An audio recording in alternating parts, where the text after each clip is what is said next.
Ladies and gentlemen, good day and welcome to StoveKraft Limited Q2 and H1 FY26 earnings conference call. As a reminder, all participant lines will be in the listen-only mode and there will be an opportunity for you to ask questions after the presentation concludes. Should you need assistance during the conference call, please signal an operator by pressing star then 0 on your touchtone phone.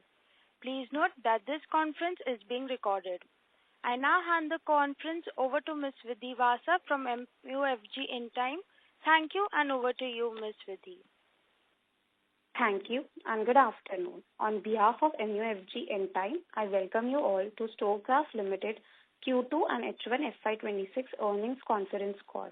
Today on the call, we have Mr. Rajendra Gandhi, Managing Director, Mr. Ramakrishna Pendala, Chief Financial Officer, and Mr. Hemant Kothari, Vice President, Investor Relations. Before we begin the call, I would like to give a short disclaimer. This call may contain some of the forward-looking statements which are completely based upon our beliefs, opinion, expectations as of today. The statements are not a guarantee of our future performance and involve unforeseeable risks and uncertainties. And with this, I would like to hand over the call to Mr. Gandhi. Over to you, sir. Thank you. Very good afternoon, ladies and gentlemen, and thank you very much for attending our Q2 and H1 FY26 earnings call. A detailed presentation and a press release of our quarterly performance have been uploaded on our website. I hope everybody had an opportunity to go through them.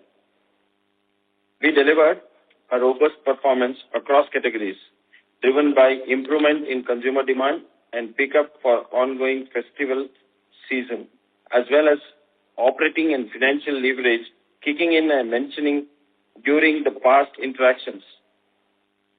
Company posted a double-digit revenue growth of 13.4% year-on-year with a stable gross margin of 38.5% and stronger EBITDA margin of 12%.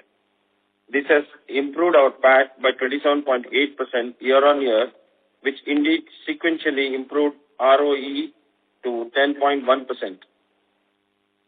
The Indian economy is rapidly growing, powered by rising domestic consumption, digital penetration, and a strong manufacturing push.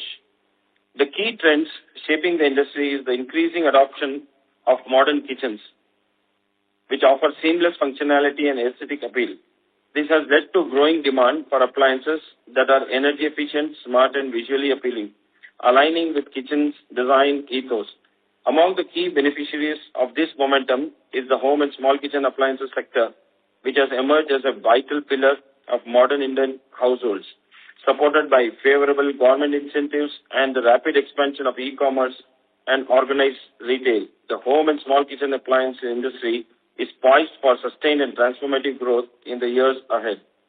Also would like to highlight the structural and long-term positive impact from the GST rate rationalization, which also aligned with the festive season, driving positive impact in our business, as approximately 35% of our business currently used to fall under the 12% GST bracket, which is now reduced to 5%. This change presents a significant improvement and opportunity for us to enhance our volume growth. The key product categories that will benefit from the reduction includes pressure cooker and cookware category. We have also seen sluggishness in demand between GST announcement and implementation, which resulted in some delay in sales in Q2.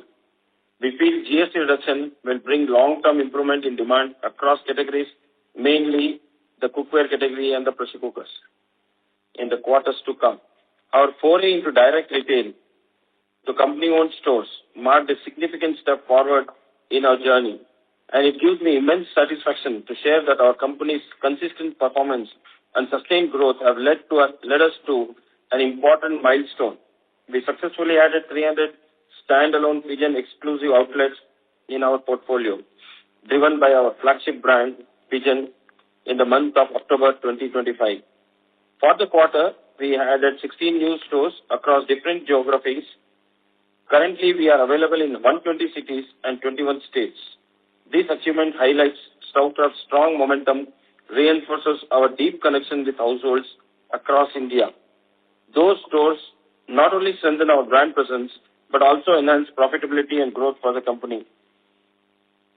Moving to the exports, globally the kitchen and the home appliances sector continues to benefit from demand for lifestyle upgrades, urbanization, increased digital adoption, robust supply chain, and the shift towards energy-efficient, space-saving solutions that help us to move to new categories for US, UK clients. The IKEA partnership starting FY26 replaces PTFE non-stick with ceramic cookware, meeting global standards. We have also seen changes in consumer behavior which will reflect in Indian context in coming years. Company is completely aligned with the changes which will be defining movement for the industry. StoveKraft's outlook for the channel's perspective is quite good. I believe that we are moving into a phase of good growth. Channel mix in Q2 was 41% from e-commerce, 26% from GT, 14% from modern trade, 3% from corporate/institutional sales, and 11% from OEM exports. 6% was the contribution from our own retail. Our company's retail expansion has been carefully designed to cater to the evolving needs of consumers across India's diverse market, and our aim is to expand to 500 standalone pigeon stores, exclusive pigeon stores outlets by 2027, supported by our franchise model, which will not only enable us to expand efficiently, but also create employment opportunities across regions, further intensifying its focus on North and West India for the next year. Now I will discuss Q2 FY26 financial performance. The consolidated revenue stood at 474.4 crores for the quarter versus 418.3 crores in the previous quarter last year, hence registering a growth of 13.4% year-on-year basis. Gross profit for the quarter stood at 182.8 crores versus 159.8 crores in Q2 FY25, a growth of 14.4% year-on-year. Gross margins for the current quarter stood at 38.5%, improving by 33 basis points as compared to Q2 FY25. EBITDA for Q2 FY26 stood at 56.8 crores versus 49 crores in Q2 FY25, showing a growth of 15.8% year-on-year. The EBITDA margin for the current quarter stood at 12% versus 11.7% in Q2 FY25, improving by 25 basis points year-on-year. Profit before tax for Q2 FY25 stood at 21.4 crores versus 16.7 crores in Q2 FY25. The PAT margin for the current quarter stood at 4.5% versus 4% in Q2 FY25, improving by 51 basis points year-on-year. ROC is sequentially improving to 15.5% in Q2, and ROE sequentially improved to 10.1%, which will improve further. Borrowing has reduced significantly in Q2 due to improvement in working capital. We are continuously working on the same to further improve it. Cash from operations is about 177 crores in HY in the first half, and investment in CapEx reflects the concluding CapEx. The major payments were for previous year's investments which were funded by LC and the CapEx for the current period. Now I will discuss the H1 FY26 financial performance. The consolidated revenue stood at 814.5 crores for H1 FY26 versus 732.8 crores in H1 FY25, hence registering a growth of 11.2% year-on-year. Gross profit for H1 FY26 stood at 313.1 crores versus 279.9 crores last year, same time, registering a growth of 11.9% year-on-year. Gross profit margins stood at 38.4%, an increase of 24 basis points year-on-year. EBITDA for H1 FY26 stood at 92.4 crores versus 80.7 crores in H1 FY25, showing a growth of 14.5% year-on-year. EBITDA margin for H1 FY26 stood at 11.3% versus 11% in H1 FY25, improving by 33 basis points. Profit after tax for H1 FY26 stood at 31.8 crores versus 24.9 crores in H1 FY25, showing a growth of 27.6% year-on-year. PAT margin for the period improved 3.9% with substantial efforts underway to improve the same even further. Now I would request the moderator to open the floor for question and answers. Thank you. Thank you very much. We will now begin the question and answer session. Anyone who wishes to ask a question may press star and 1 on their touchtone telephone. If you wish to remove yourself from the question queue, you may press star and 2. Participants are requested to use handsets while asking a question.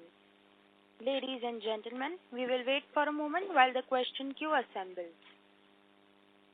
The first question is from the line of Khush Gosrani from InCred Asset Management. Please go ahead. Yeah, thank you for the opportunity. Good set of results, sir. Congratulations. Just wanted to understand how has the export piece grown and from when we can see ramp up of the IT order. That would be my first question. Yeah, the quarter gone by, we have grown by 25%. And for the first half, we have grown by about 19%. Our existing business of exports, particularly with the American market, remains as it is. For the new product development, we have lined up a few more categories apart from the cookware, which product development is underway. But there is a pause until there is some stability on the tariff. So once the stability is there is, of course, possibility of very high growth in our export business. Apart from the American market, we are also working with UK. Our existing customers want to expand their category, expand their business with us. So for the coming year, they have added more SKUs to their buying plan. So we believe that will also help. And the fortunate thing with the IKEA business is while actual revenue recognition will start from the last quarter of this year, but meaningful revenue will start next year. But that is a global business and not limited only to the US. So overall, we are very positive about the export business. But we were guiding you to a 50% growth with a very robust demand from our customers. We believe that the delay in the stabilization of the tariffs could dampen the high growth rate, but still we continue to grow from the base of the last year. We hope that this tariff gets rationalized soon, and once that happens, we will be again on the high growth. So export, we are very, very confident of that growth. Sure, sir. Thank you. And secondly, on the domestic front, given that all the festive season has just gone by and the government incentives are in place, do you feel the momentum could sustain going ahead as well for next 1 year? Yes, the relative momentum post-Diwali is very strong. When I say relative, for the quarter that we are currently in, we don't have a Diwali versus what we had a Diwali last year. But then, when it was the early Diwali. But the momentum post-Diwali slows down on sales. But we are seeing that very strong momentum on sales post-Diwali. So we believe that even the growth the sales demand is reasonably high compared to the previous year. Got it, sir. Thank you so much. I'll get back in with you. All the best.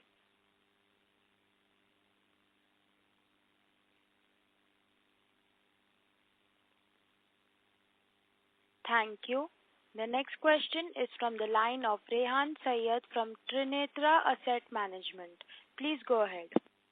Good afternoon to the team, and thank you for giving me the opportunity. So my first question is on the non-stick cookware volume side. Could you please help me understand that non-stick cookware volumes have declined YOY despite value growth?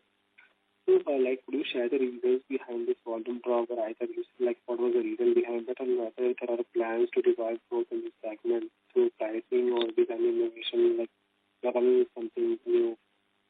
Sorry to interrupt, sir, but your voice is coming muffled. Okay, I repeat my question. Anyways, I think I understood the question. So, actually, sometimes the numbers are little not reflecting the true picture. Our ASPs on the range of cookware, though we have classified as non-stick cookware, I would want to stand corrected. This is a cookware category. We have a full stack of cookware. We are adding new cookware varieties. So these are little higher. See, if you will reflect on the value growth, majority of that growth is coming from volume growth only.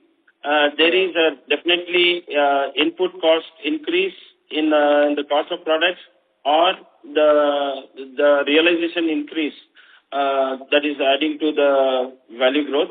Otherwise, the 13% growth that is coming, actually majority of that is coming from volume growth only. Maybe because if these are some of the new categories of our cookware are higher ASP, so by absolute numbers, when you calculate this, it looks like that there is a degrowth on the number, but these are higher ASP products. Just there is a movement from lower ASP to higher ASP. Okay, fair enough. And my second question is on the new product launch that you have launched. You are very.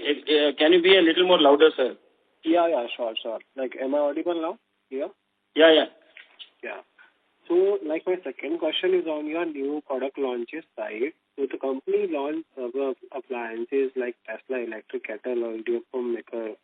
So, how has the early response been to these launches, and what proportion of quarter two revenue came from this newly introduced stock keeping units? You are talking about the performance of the new appliances that we have launched? Yeah. Yeah, we continue to grow on the appliances. Even on value, see, again, the volume growth for the quarter looks like 6.7%. It could be because higher ASP products are selling, we are able to sell more higher ASP products, particularly if you will compare it with a kettle versus a OTG, the value of an OTG will be much higher or an air fryer will be much higher.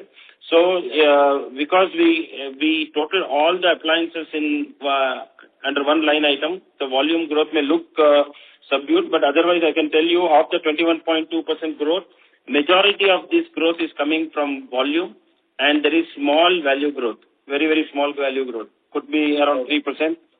So if you will want to understand the actual volume growth, it is around 18%. Okay, fair enough. Yeah, thank you. And good luck for coming quarter. Thank you. The next question is from the line of Resham Mehta from Green Edge Wealth. Please go ahead. Yeah, thank you, and compliments for good growth and good numbers. Sir, so, one wanted to understand that had it not been for the GST-related channel disruption, which probably the industry has seen, what would our growth would have looked like? So we've done, let's say, around 474 crores of revenues. How much revenues would we have lost due to the disruption in the last couple of days? So this is only our assumption. About 10 days of 2 crores. Between 15 to 20 crores is shortfall from what we would have otherwise anticipated to do or were likely to do.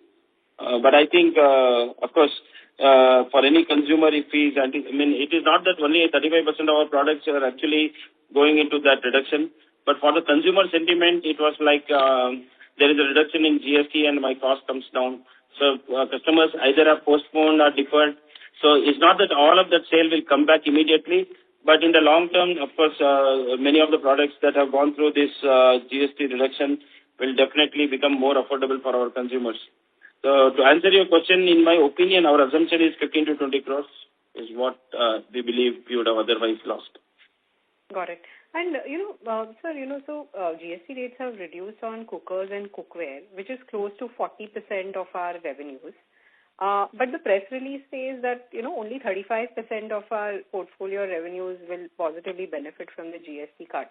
So is there any portion of cookers and cookware which does not benefit from the GST cut? I mean, what is the... No, the cookware category, when you sum it up, also includes some export, which does not, the GST does not impact on that overall. But in our opinion, the total revenue that GST has impacted is around 35%. These also include some portion of LED bulbs. Okay, understood. And, so aluminum prices have been rising. So do we see this as a threat to, our margins going forward? Or are we adjusting that in terms of, maybe taking calibrated price hikes or perhaps, with the superior product mix, with the premiumization that we are doing? So we are a cost-plus company. Generally, we pass on. And our buying, the way it is designed, we always have a quarter minus one pricing for our supplies. So we will definitely pass on the price increase on aluminum. But currently, for the current quarter, we enjoy a quarter minus one pricing. So definitely, if the current trend continues going forward, we'll have to pass on the price increase to the consumer.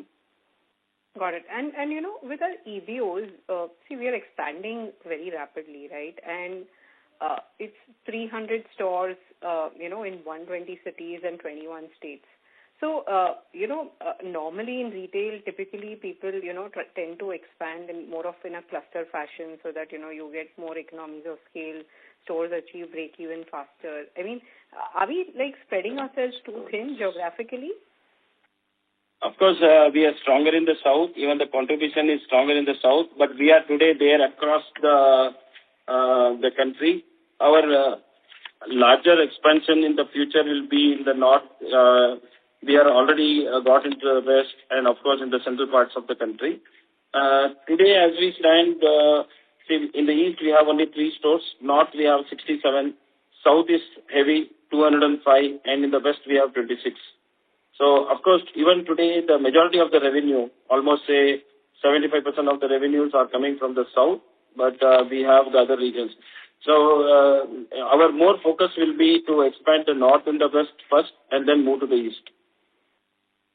Got it. And how many stores would have achieved break-even out of the 296 stores? The way we work is if we see any store not getting to profitability in the first 6 months of its operation, then we relocate the stores. So far, we have relocated about 14 stores.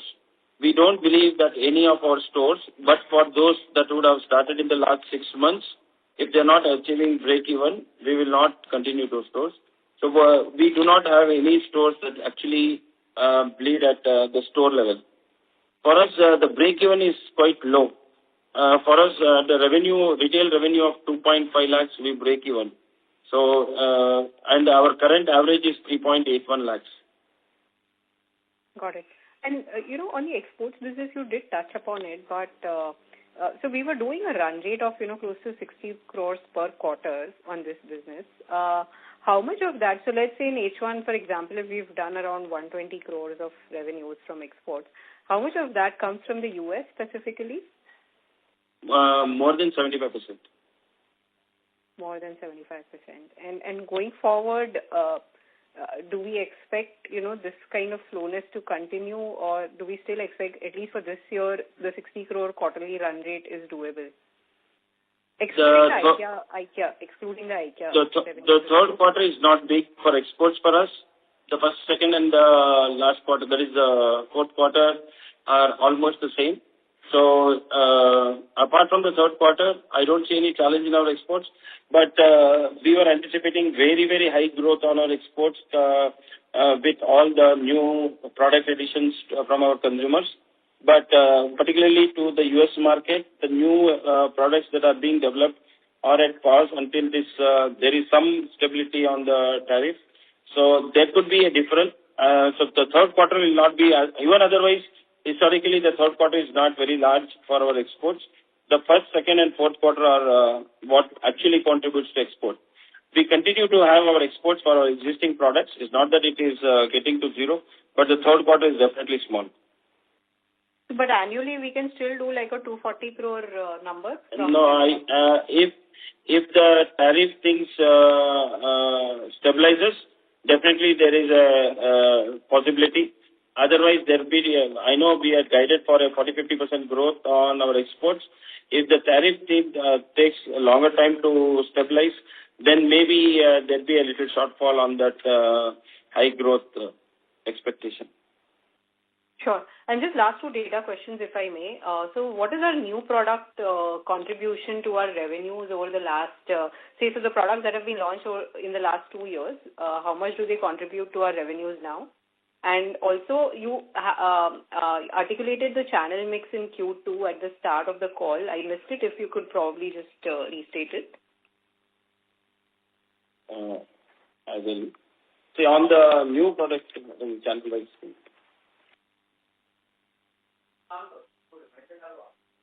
On the new product contribution, you'll have to allow us some time. I don't have this data offhand. We will prepare this and send it to you. On the each of these channels, in the Q2, GT contributed 26.3%, and for the first half it was 26.1%. E-commerce in Q2 was 40.5%. In the first half it was 37.2%. Sorry, that was 40.5 or 48 Q2? 40.5. Oh. Modern trade contributed 13.6 versus the first half was 13%. Our institutional sales, which also included some rural sales, is now only at 2.8%, both for the second quarter and for the first half. Our retail is at 6%, both for Q2 and for the first half. Our OEM export, the export business for Q2 is 11.1%, and for the first half is 14.9%. And CSD is a part of institution? It's a very, very, very small business for us. Of course, it's part of institutions. Got it. Thank you so much for answering, and all the best. Thank you. Thank you. The next question is from the line of Anand Mundra from Soar Wealth. Please go ahead. Good afternoon, sir. Congratulations on good set of numbers. Sir, what is your guidance for gross margin for this financial year given the increase in cost of raw material? That was my first question. Anandji, good afternoon. We are able to do 38.5% for Q2, but we believe our gross margins will improve both in the third and fourth quarter because we have taken some initiatives and there was some lag in some channels, implementation in some channels. So we are very positive to improve from there.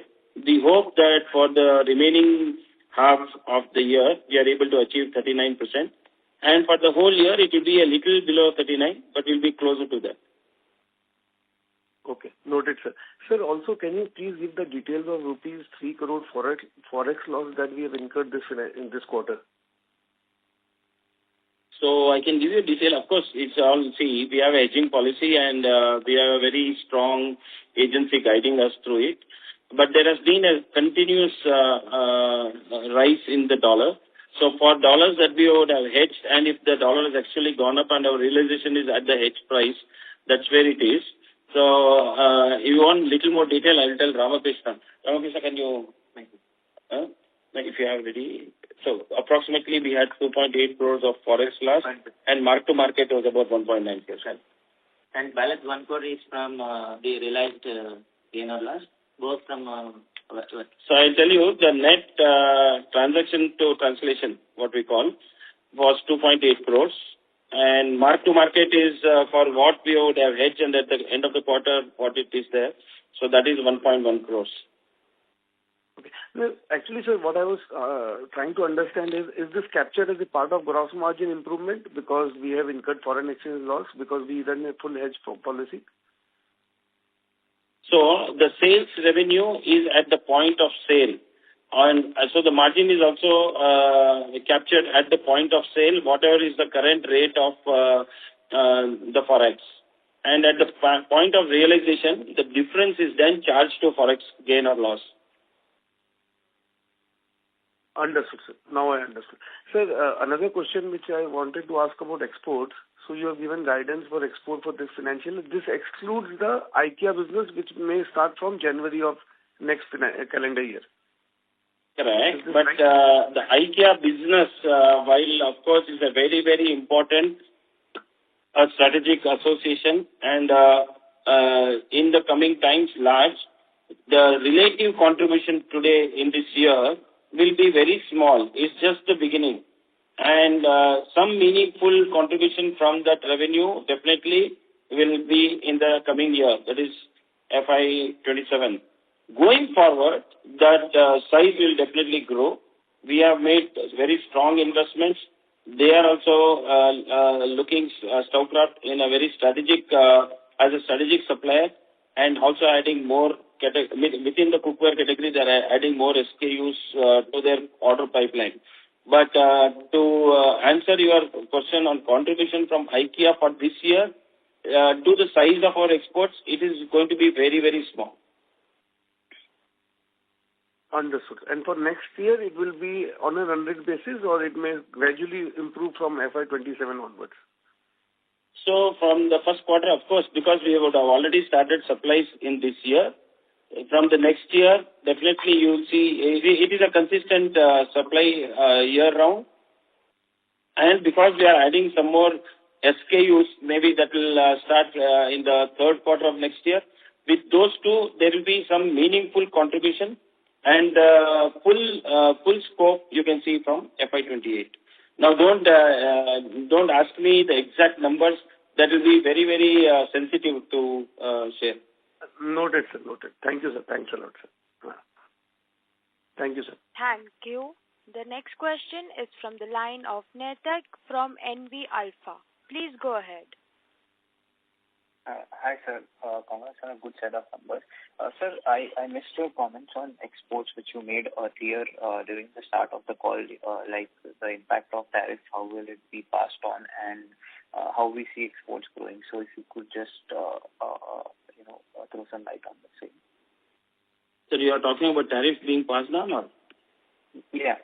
Both tariffs. No, we don't incur any tariff. It is see, for us, all our sales are FOB. Neither freight nor tariff does impact us. It definitely makes us less competitive or more competitive if there are competing countries who have lesser tariff or higher tariff.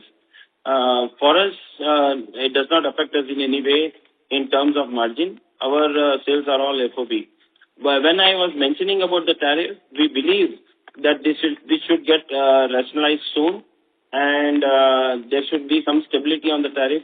And if there is a stability on the tariff, there are several developments that we have done, and that will start seeing business. At the moment, they are at pause. That's what I was trying to explain. Got it. So, sir, I understand this year we will probably fall a bit short because of the tariff impact in terms of export targets. But what do you expect next year in terms of growth in exports for us once the tariff normalizes? And second part is the IKEA business is largely non-US, or would it include US also, the export orders that we have? So, of course, IKEA is present in the US. In case the tariffs continue at the level, they have two suppliers globally, and so if there is any advantage from other suppliers, they will want to share these quantities between the two suppliers based on the country where it is destined to. But so it is too fluid to discuss the outcome of the export business with the current situation. But if there is stability in the tariff, the opportunity for us and the order book is very large. So the minimum growth that even if we continue for this year, if the tariff gets stabilized, we will continue with our guidance of 50% growth for the current year. And on the base of the current year, we'll again grow at 50% next year. That is the kind of plan that we have for exports. But if this tariff thing continues and there is no stability on the tariff, then there could be some disappointment on our exports. Right. Got it, sir. And sir, you spoke about a couple of products that you will be adding in terms of exports. So if you could just give some color on what products have we developed for exports specifically that you want to add in third quarter, I believe you mentioned. So apart from enhancing the range in our cookware, there is a category of outdoor cooking for which we are completely tooled up. We are ready for manufacturing. There are some products we are already doing in outdoor, but there is a larger range that we have added. And we already installed a cast iron foundry. It is fully up and running. We also have a plan for the order. At the moment, because of this waiting for stabilization on tariff, it is at pause. Otherwise, these three categories are ready, but we are also working on more categories. Enhancement on our cookware category, outdoor cooking, and cast iron cookware. Got it, sir. Got it. And sir, you mentioned next 2 quarters you expect, a decent gross margin expansion. So that is because of price hikes we have taken, or what would it be? Yes. We have taken some price hikes. For some channels, there was a delay because of the festive season. So the implementation is after the festive season. So they are confident of improving it by at least 0.5% for the overall revenue for the remaining part of the year.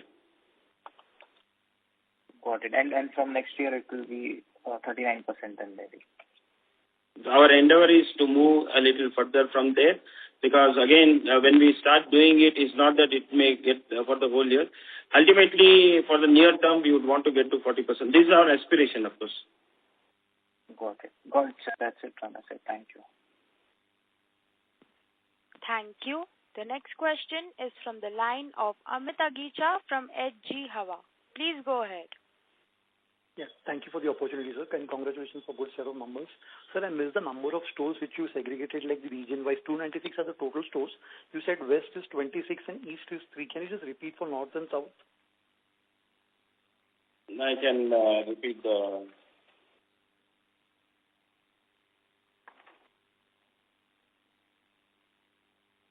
Of course, this is a sum of 301 stores. Maybe for the year ending, we were at 296. East, we have 3 stores. In the North, we have 67 stores. South is 205 stores. And the West is 26 stores. And sir, what are the target plans for increase in store count in 12, 24, 36 months? Like the overall target is 500 stores reaching, right? For the year 2027, we are confident to get to 500 stores. It does not mean that we will stop there. Then we will relook at the overall business. Of course, we are very, very positive about the retail business. Our current endeavor is to get to, we are opening 25 to 30 stores every quarter, which should get us to 500 stores. And so last question is like connected to debt equity. Right now it is like 0.4.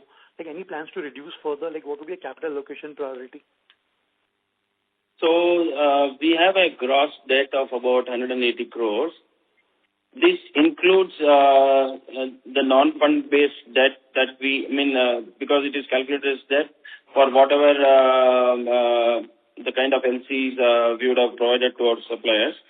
Both with accruals and with improvement in our working capital days, that is inventory control and with receivable, we are very confident that within the next 4 quarters, we should be debt-free.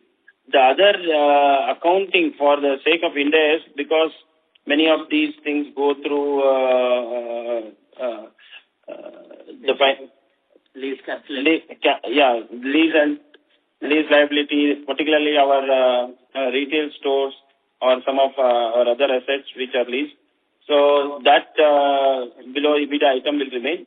But the financing cost of money for the company will be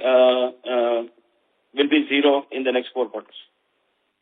So last question is, what are the current number of employees? We are between 6,000 and 6,500. I can share you the exact number. Thank you. I appreciate answering the question and all the best for the future.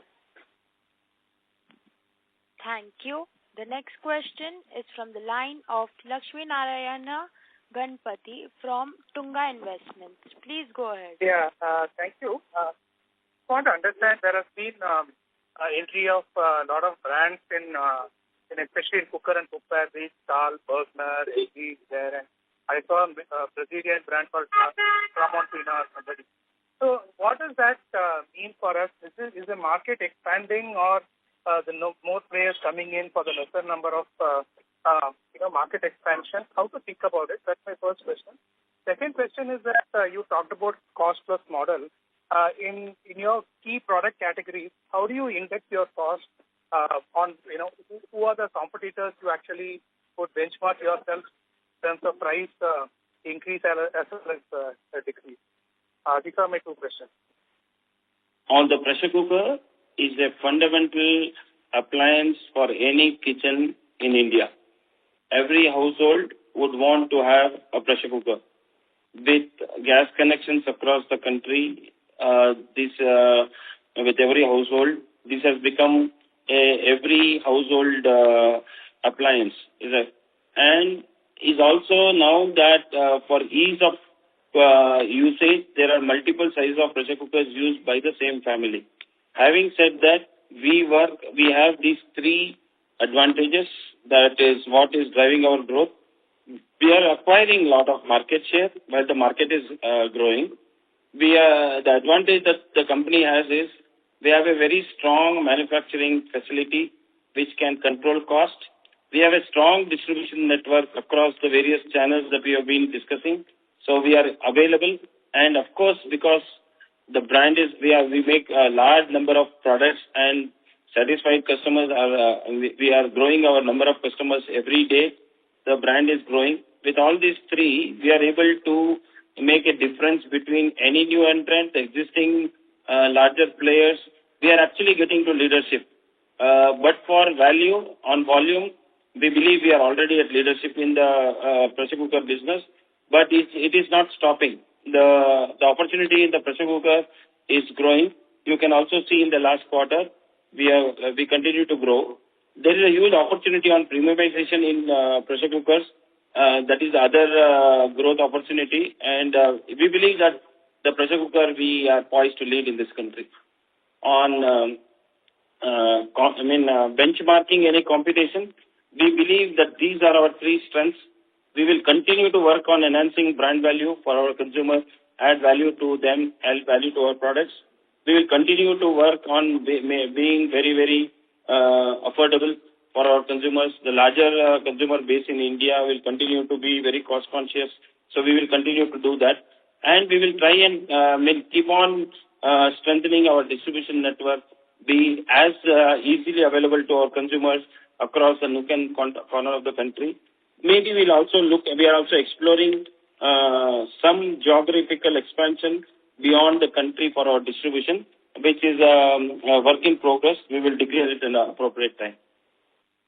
Sir, if I just look at your various product segments, which segments have the highest margins levels? Can you just stack rank it in terms of which are the highest and which are the lower? So we are both agnostic on product category and on channels. Our margins are cost plus. Though we are a brand, we have a simple working arrangement where our product managers are compulsorily to mark up the margins that is aspired by the company. Then whether it is whichever product category it is or the channel, we are agnostic on the margin. So all our products, apart from the exports that we do for domestic trade, more or less they are in the same range.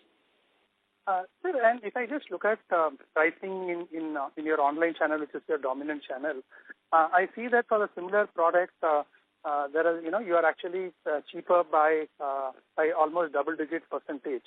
Now, why are you losing margins by such a big discount to some of the other players?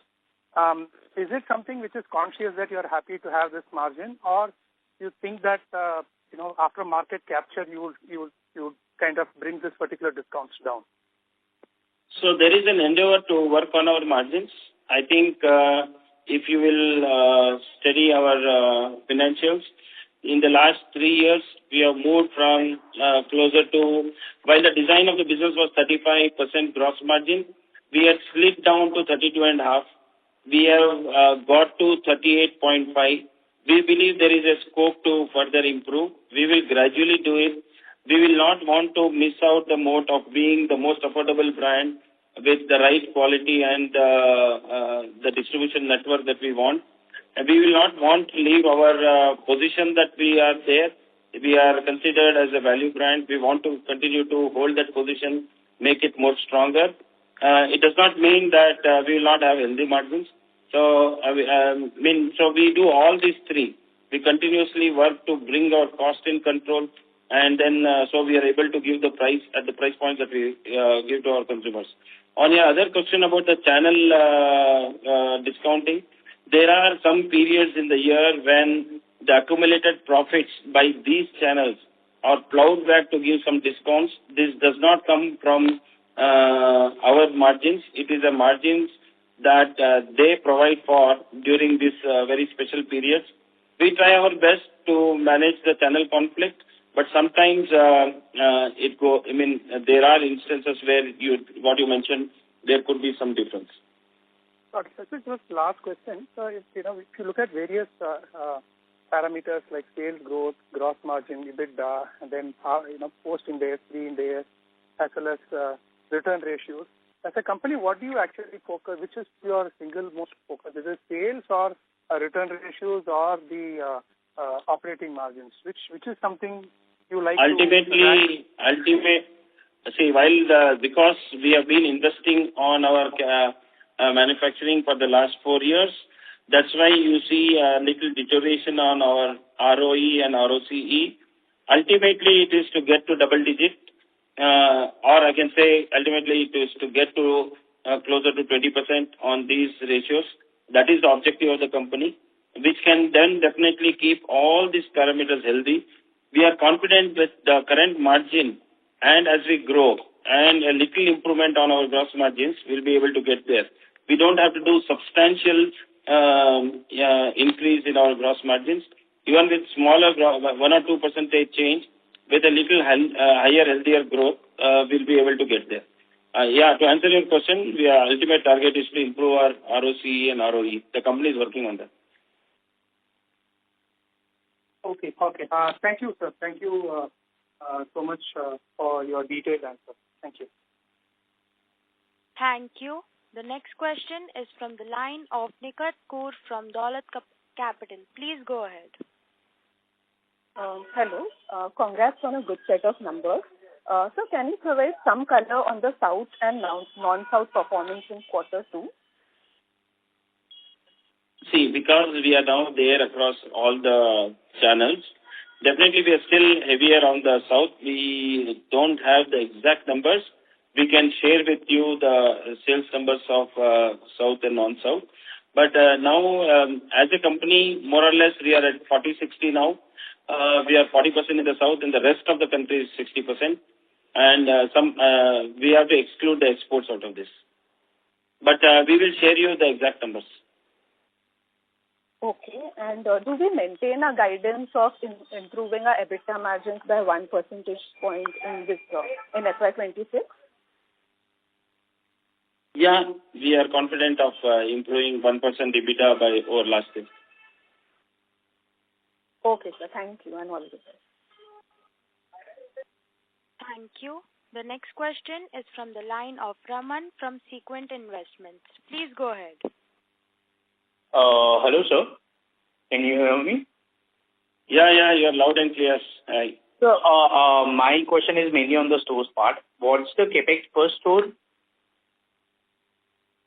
So the overall investments, including inventory in the store, is about 18 to 20 lakhs. That includes lease rentals, deposits. There are some furniture fixtures and the inventory that we hold in the store. Our franchising model provides that. Hello? So this is 18 to 20 lakhs is per store, right? You are right. But all the stores, the incremental of 171 stores, I can say even we are carving out from there also. So all the incremental stores are on COFO model, and our COFO model, where company owns the store but is managed by the franchisee, is to pay us a 15 lakhs non-refundable refundable deposit and a 2 lakhs of non-refundable. So this 17 lakhs actually funds all the costs that goes into the store, apart from the inventory generally, which we realize very soon. So there is no cash outgo for our expansion for our retail stores. So this 18 to 20 lakhs is for the COFO model, right? Is irrespective of COFO or FOFO, the total investment that goes into the store is between 18 to 20 lakhs. Okay. Because we are moved, compulsory are moving to a COFO model, so there is no cash outgo from the company. And sir, out of the current 296 stores, how many are company-owned, company-operated, and how many are FOFO? So I'll give you a number that is for 301 now. I have it in front of me. So Coco, we have 199 stores which are Coco, and 29 stores of this Coco are moving to Coco. That is, we have finalized franchisees. There is a process of handing over to them. The remaining 62 stores are already operationally Coco, and Coco are 40. So this is a sum of 301 stores. So you basically have three types of stores. One is Coco, another one is Coco, and another one is Coco. Right? You're right, sir. Yeah. The focus is to move all these stores to Coco. Of course, there will be some franchisees who own their own stores. Already they are landlords themselves. And if they want to be FOFO, we are okay with that. But the objective of the company is to have control on the real estate. So we believe that the COFO model is the right one for us. And so my next question is, currently our average store revenue per month is around 3.18 lakhs. So is there any initiative or plan to increase this average revenue going forward? Yes. It's not 3.18, it is 3.81. And we are seeing gradual increase. There are also plans to have some exclusive products for these stores. We are working on that. And we are very confident in the next, 6 to 12 quarters, we will cross the targeted 60 lakhs per store per annum. We are very confident. In 60 lakhs per annum in next? Per store. In next 2 quarters. In short, I will tell you, at 500 stores, we would want a revenue of 300. It may not happen on the day we hit the 500 stores. The run rate at hitting the 500 stores, we have a plan to get to 300 crores revenue for the 500 stores. Understood, sir. And sir, I just want to understand what is the margin difference with respect to operating this store versus selling your brand in other stores? So it works differently. There are higher costs in managing your stores, and obviously the margins that you pass on to the channel remains with you. At a little improvement on this 3.81, closer to 4.25 will be at the company's EBITDA level, at the company itself. And at 5 lakhs per store per month, it will be, if we are able to improve our current EBITDA, then it will be at that level. Otherwise, with the current level, it will be much better than the current EBITDA of the company. Understood, sir. So my last question is, currently we did around, in the first half, if we see, the total revenue which we did in the first half is around 805 crores. How do you expect, now that there has been a GST rationalization and 35% of your portfolio has been shifted to the low to 5% bracket? So how do you see your H2 to be turned out? And how was the October month for you? The post-Diwali run rate has been very strong compared to the previous year's post-Diwali run rate. We believe we will be almost at the same level for the H2 compared with what we are at H1. Of course, there is a strong period of sales during Diwali for H1, which will not be there. It may not be exactly at that level, but we are very close to that. I don't think there will be too much of a variation. Maybe between 25-30 crores variation between the H1 and H2, but there is not a very huge difference. Okay, understood, sir. Thank you. Thank you. The next question is from the line of Ashwini Agarwal from Demeter Advisors. Please go ahead. Good afternoon, sir. Congratulations on very good numbers. I had just one accounting question. Notwithstanding that we've opened new stores, our right of use value has come down in the balance sheet on slide 11, and the corresponding lease liability outstanding amounts have also come down. Why has that happened? Yeah, we have revalued the total lease liability. It is on introspection in the last quarter. And when we did, all these retail stores are at, we generally have a lease period of 9 years, but an option to exit is with us. So we had actually capitalized the lease rental for 9 years, and of course, against that, we were incurring both depreciation and interest, which has now, because we are doing a lease rental with all the stores for 3 plus 3 plus 3, so the revaluation of that lease assets is there. There is some small impact because of that. Okay. That's all I had. Thank you so much and all the best. Ladies and gentlemen, in the interest of time, that was the last question. I would now like to hand the conference over to the management for the closing comments. Thanks all of you for your patience and for listening. I hope I have addressed or we have addressed all your questions. But if you have any further inquiries, please feel free to reach out to us directly or contact our investor relationship partner MUFG In Time India Private Limited. We'll also share some data questions that we have missed to immediately share it with you to the participants who would ask them. Thank you. On behalf of StoveKraft Limited, that concludes this conference. Thank you for joining us, and you may now disconnect your lines. Thank you. If you found this video helpful, please like, share and subscribe to Concall India for latest upcoming Concall.